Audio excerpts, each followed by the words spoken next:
Hello everyone and welcome to a most eventful day of round 7 of the Norway Chess 2021. All of the games are really awesome, but this is the one that we have to show first. It's Richárd Rapport versus Sergey Karjakin. Our leader faces the, former World Chess Championship challenger, and it's a really an amazing game. Basically, this game is the story about a passed pawn, and it's a passed C pawn, but it started its journey as a as the normal D pawn, which you'll see in the game. So it's there's quite a lot to take in. Let's check it out and see what happened here. So Rapport with the white pieces opens with d4, and for the rest of the game, pay close attention to what this pawn does. We have knight to f6 by Karjakin, c4, we have e6, knight to c3, and here Sergey goes for bishop to b4. We have the Nimzo-Indian defense on the board. We have knight to f3, going for the three knights variation, castles, and now queen to c2. So now if the bishop captures, you don't have to capture with the b pawn, you can capture with the queen, but also you add additional support to the e4 square, so you can maybe launch forward with e4 at some point. So d5 by black, we have bishop to g5, nicely developing, and h6. Black is asking, what do you want to do with the bishop? Do you want to move back or do you want to capture on f6? Bishop captures on f6 is played. This is considered the main idea. Queen captures, and now a3. Now you have to capture on c3 because, both the c pawn and the knight will be attacking that d5 square. So the knight has to be captured. Now we're going to capture with the queen. We have d captures on c4, and now forcing white to recapture with the queen, sort of wasting another tempo instead of maybe playing a move like e3 and bishop captures on c4. But okay, this has all been played before, and nothing, funny is happening here. So c6.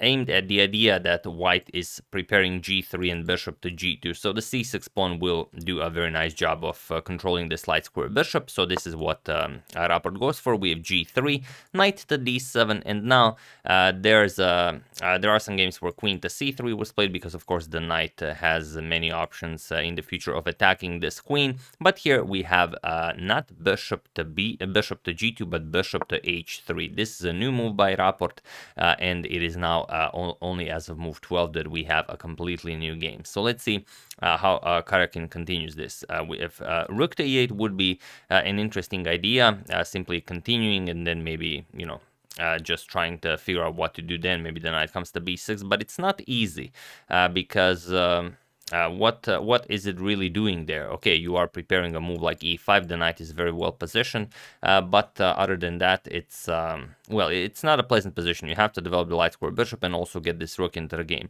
You could also consider a move like g5. It's also possible. Maybe at some point, even h5 and g4, since white placed this bishop so weirdly on h3.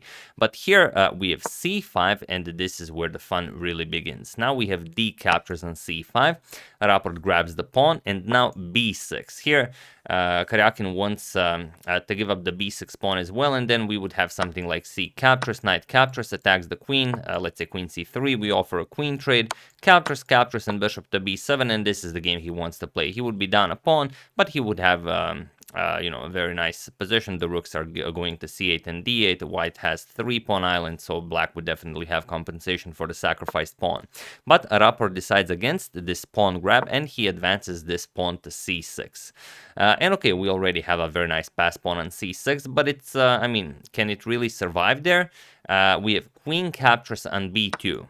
Now saying, okay, if you capture my knight, I'm going to capture your rook. So here we have castles. Now the rooks are connected and defending each other, and only now knight to c5. So here we have knight to d4. Now, again, this knight is very nice. This pawn is very nicely defended, and rook to d8 now with a double attack on the knight. Here we have e3 defending, and now how do you continue here? Well, one thing you could do is play e5, and that's definitely a question whether you should allow this knight to remain here.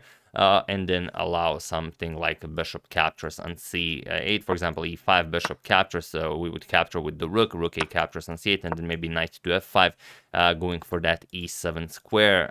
You can't capture the pawn because knight e7 check picks up the pawn, so the pawn is always kind of defended here.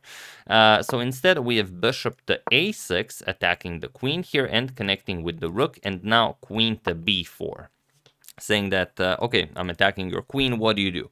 And the thing is, if the queen is captured, we're going to capture with a captures on b4, and now, yes, we could capture the rook on f1, but then bishop captures on f1. The knight is still stuck here, and after, let's say I move like knight to e4, we're going to play bishop to a6, and now we're going to play c7, c8. Our bishop already controls the c8 square, and white will have a better game here. So instead, after queen to b4, we have knight to d3, now attacking the queen, and the queen captures on b2. Now the queens get traded off the board, knight captures on b2, and now rook f to b1, putting pressure on the knight here.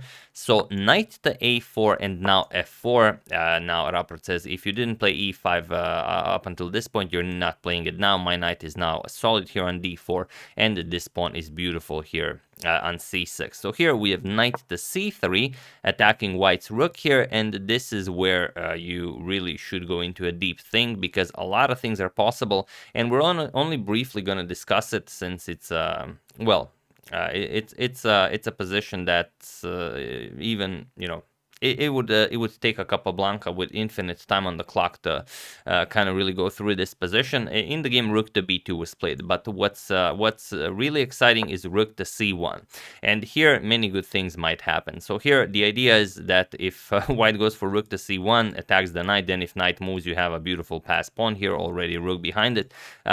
Karjakin's idea was most probably rook captures on d4, and then after pawn captures, knight to e2 check, forking the king and the rook, and after the king moves, knight captures, rook captures, and now we have this position where, we have a pass pawn, we have a rook behind the pass pawn, but it's sufficiently defended by the bishop and by the rook, and it's very complicated. For example, king to f8. We can even play d5 here. There are many hidden resources here in the position. And if he captures on d5, now c7. Now our bishop also controls this square. So bishop to c8 has to be played. And now the rook is out of the game for the moment. And then the game can continue, you know, in a lot of ways. But white should have a very good game. Bishop to g2. You go after the pawn. It's just a very nice position to enjoy for white. Of course, it could continue many other ways, but it's definitely the main move to consider. Rapport goes for rook to b2, and this is also a very fine line. However, a very different one, because it allows black to really consolidate the position. So here, knight to d5. Now, Karjakin wants to play knight to c7 and forever block this pass pawn. King to f2, improving the position of the king, defending the e3 pawn, and now knight back to c7. And here, what do you do? Well, there's so much to consider here, because it's not easy getting this knight away from c7. You don't have any way of controlling the dark squares.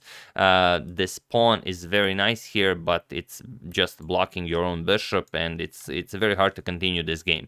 For example, if bishop to g2, which is the engine's absolute favorite move, then black kind of gets the possibility of activating with e5. At pawn sacrifice, and after f captures, we're going to play rook here, attack the pawn, and now we have to defend it with knight to f3, but now we had to move our knight away from this beautiful d4 square. Now rook 8 to d8, and black kind of fully activated for the price of that one pawn. In the game, however, Rapport played rook to d1. He wants to double up on the d file, and Karjakin says that's exactly what I'm going to do. We have rook to d6, rook b to d2, and now rook 8 to d8. And now king to e1, defending this rook. If the knight moves, then you can trade off both pairs of rooks, and now you are preparing e4. So bishop to c4, and now we have e4. We have f6. Black wants to be the one to play e5. He doesn't want to allow white to get all of his pawns on dark squares, and then this bishop will be just a monster on the light squares. So here, bishop to g2, and now e5. This kind of blocks this bishop in and doesn't allow both the bishop and the knight to keep an eye on the c6 pawn.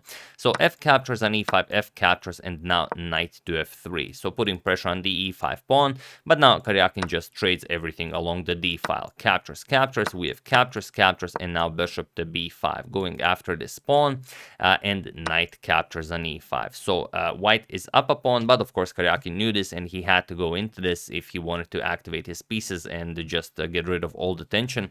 And now he has a clear way of what he wants to do. He wants to get the king to d6, and then just pick up the c6 pawn, equalize the material, and just get a nice draw, and maybe push for something in Armageddon.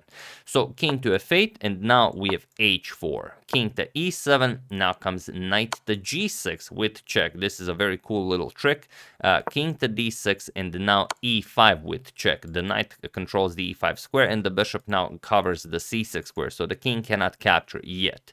King to c5, I hope you guys are still keeping an eye on this pawn because it survived for a very long time and it might survive even longer.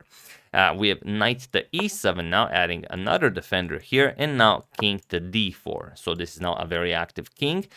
Knight to c8, going after the a7 pawn, and now black will capture on e5. You could also consider something like a5, but then the b6 pawn falls, so there's that. So here king captures on e5 was played, knight captures on a7, and now king back to d6. Now again, if the knight moves, we're gonna capture the pawn here, but not really because the knight moves with check, and now of course the king still can't capture, the bishop covers the pawn. King to c5 and now knight to e7. Again, we're double defending this pawn here, and now we have knight to e6. Well, if you continue with king to d6, then you allow this knight to f5 check, and then after king to c5 we would capture on g7, and now yes, you can finally win this pawn, but then it's just a lost game. Captures knight here, and you will win this pawn, and you will be up 2 pawns, of course, in a completely winning position. If this knight g7, you pick up the pawn, you have 2 connected pass pawns, of course, completely winning. So after knight to e7, we still can't figure out how to get this pawn. We play knight to e6, and now comes king to c3. We have king to d6, chasing away the knight, trying to win this pawn, but now king to b4. So what do you play here? Well, again, it's not a pleasant situation. We have bishop back to a6. Here, the key defending move for black is knight to d4. It's a beautiful idea because it defends the bishop. You now have a triple attack on the c6 pawn, and also you are preventing knight to f5 check. Then we can simply pick up that knight. But in the game, Karjakin played bishop to a6, and now he allows it. Knight to f5 check, king to e5, and now bishop to h3. So defending this knight, and now if you go back king to d5, then the problem is that we have this king to c3 move, and now if you capture this pawn, now we have knight captures on h6, and then again the knight is hanging if you capture this knight, and white again has excellent chances of winning the game. So instead we have h5, kind of getting this knight away, so now maybe we can kick away the knight without leaving him any targets, but now knight to e3. So what do you play here? We have knight back to c7, and now bishop to g2. So this pawn is still surviving. Hope you guys are paying attention to this pawn. We have g6, and now comes a4 by white. We have king d4 attacking the knight, knight to c2 with check. King e5, now king to c3. We have king to d6, again, trying to put some pressure on the c6 pawn, but now bishop to e4, going after this pawn here, and now comes bishop to e2. There's no good way of defending the g6 pawn. So what do you play here? There's basically only one move that allows white to safely win the game. So feel free to pause the video and try to find this idea while I give you a couple of seconds.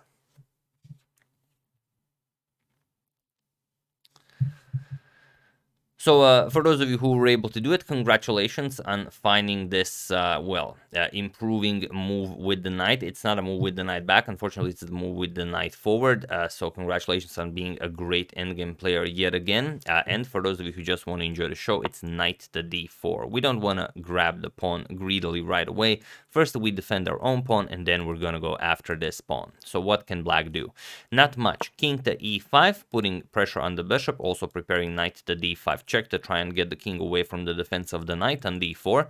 So bishop captures on g6, now knight to d5 with check. We have king to d2, and now bishop to g4. Our bishop is also hanging, so knight to b5 now. Keeping an eye on the c7 square. Now we're ready to push it, and now knight to e7, attacking the bishop here, and just bishop to e8. So now we're again defending the pawn and preparing to push our pawn to c7. We have bishop to f3, attacking the pawn twice, but just c7. We have bishop to g4. We have to keep an eye on the c8 square. Now comes bishop to f7. A beautiful move. You can see that the bishop and the knight are preventing the king from reaching the passed pawn. So here we have knight to c6, and now, well, I don't even have to ask you to pause the video here, because I know you guys are realizing that our good friend the light square bishop is overloaded here. You can't keep an eye on c8 and the h5 both. So here there's really no good move. If you try something like king f6 instead of this, maybe harass the bishop, just bishop c4, and you can see that all of these squares are taken away from the black king. There's no way to approach the passed pawn. So knight to c6 was played, like I said, and now comes bishop captures on h5. Of course, that's all there needs to be done.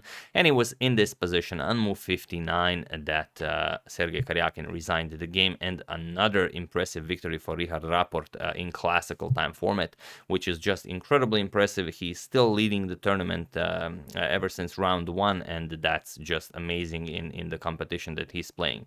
And as you can see, our good friend the c pawn is still standing, and there's really no hope of anything here. If you capture the bishop, we're just going to promote this pawn to a queen, and if you don't do that, for example, you move the bishop back, then we just move our bishop back and start pushing our passed pawns. Of course, we are up 3 pawns. It's a very easy win. There's nothing you can do about this.